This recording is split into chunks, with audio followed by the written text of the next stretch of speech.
అందరికీ నమస్కారం అండి. ముందుగా మన యూట్యూబ్ ఛానల్‌కు స్వాగతం.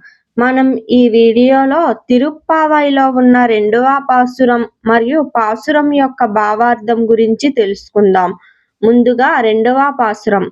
వయత్తు వాల్వీర్గాల్ నాముం నంపావైక్కు செய்யும் கிரிசைகள் கேளிரோ பார்க்கடலுள் பயத்து இன்றா பரமனடி பாடி நெய்யுண்ணோம் பாலுண்ணோம் நாட்காலே நீராடி மயிட்டெழுதோம் மலரிட்டு நாம் முடியோம் செய்யதான செய்யோம் திக்குறளைச் சென்றோதோம் அயமும் பிச்சையுமாம் தனையும் கை காட்டி ఉయ్యుమారెన్నివుగందేలోరేంబావాయ్.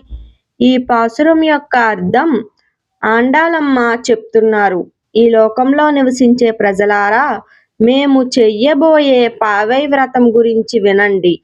పాల సముద్రంలో యోగ నిద్రలో విశ్రమిస్తున్న పరమాత్మ అయిన శ్రీమన్నారాయణుడిని మనసులో ధ్యానిస్తూ ఈ వ్రతకాలంలో నెయ్యి తినము, పాలు త్రాగము, ఉదయాన్నే లేచి స్నానం చేస్తాము, కళ్ళకు కాటుక పెట్టుకోము, తలపై పూలు ధరించము, చెయ్యకూడని పనులు చెయ్యము, చెడ్డ మాటలు మాట్లాడము, భిక్ష, అన్నదానం, అవసరమైన సహాయం అడిగిన వారికి సంతోషంగా ఇస్తాము. ఇలా పవిత్రంగా జీవిస్తూ మోక్ష మార్గాన్ని కోరుతూ ఈ వ్రతాన్ని ఆనందంగా ఆచరిద్దాం ఏలోరేంబవాయ్.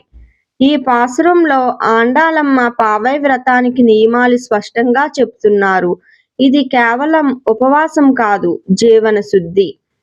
పార్కడలుల్ పయత్తు ఇంద్ర పరమన్ అంటే పాల సముద్రంలో ఆదిశేషునిపై యోగ నిద్రలో ఉన్న శ్రీమన్నారాయణుడు. అంటే గోపాలుడైన కృష్ణుడే పాల సముద్ర నారాయణుడని ఆండాళమ్మ ఇక్కడ స్పష్టం చేస్తున్నారు. నెయ్యి, పాలు ఎందుకు మానాలి అంటే వ్రత కాలంలో భోగాలను వదిలి మనస్సును దేవుడిపై మళ్లించడమే లక్ష్యం కోసం. కాటుక, పూలు ఎందుకు వద్దు అంటే ఇవి శృంగార సూచకాలు. ఈ వ్రతంలో అహంకారం లేదు, అలంకారం లేదు, ఆత్మ ప్రదర్శన లేదు, శుద్ధ భక్తి మాత్రమే ఉండాలి. ఆండాళమ్మ చెప్తున్నారు, భక్తి అంటే కేవలం పూజ కాదు, కరుణ, దానం, సేవ కూడా.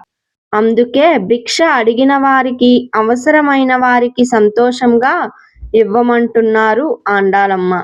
ఇది రెండవ పాసురం మరియు పాసురం యొక్క భావార్థం.